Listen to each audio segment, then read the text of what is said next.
So my name is Byron Kennedy and I'm the CEO of Spee3D, who is a metal manufacturing company based in Dandenong, Melbourne.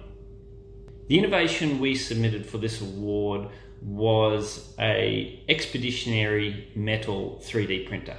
So what exactly is an expeditionary metal 3D printer? This is a technology that you can actually take into the field and produce parts. For the end user, this technology is enable them to get their vehicles, vessels, ships, whatever, operating very, very quickly. So in defense, it's all about time. It's how do you get that vehicle, vessel, ship, whatever it may be, operating in the next hour. You don't want to wait a week. If that vehicle or vessel is broken down, what do you need to do to get it operating? And that's really the key to this technology. So what's it enabling? It's enabling readiness. It's enabling defense to get back to their job and to be able to serve the nation. And really that's the key to this technology, is speed, flexibility, robustness to enable defense to serve the nation.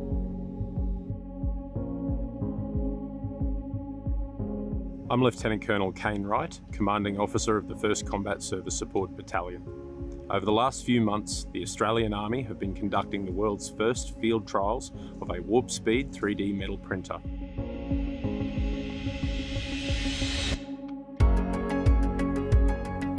Earlier this year, the Australian Army announced a $1.5 million investment into a 12-month pilot of Spee3D technology. The program includes the training of soldiers in 3D printing and the trial of Spee3D's large format warp speed 3D metal printer. The trial is designed to test the feasibility of deploying Spee3D metal printers both on base and in the field. Warp speed uses patented cold spray technology that enables significantly faster and more cost-effective metal part production.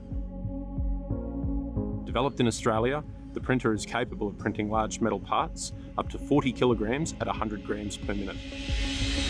The trial has proven the printer and auxiliary container can be easily transported on the back of HX-77 trucks. This 2-week training exercise at Mount Bundy is the second in a series of exercises in which we are putting the warp speed through rigorous field testing, for example loading and unloading in various terrains, emergency stops and redeployments, and general operation in austere environments. Soldiers have been training at Charles Darwin University for over 6 months now, learning everything from design to certification of 3D printed parts.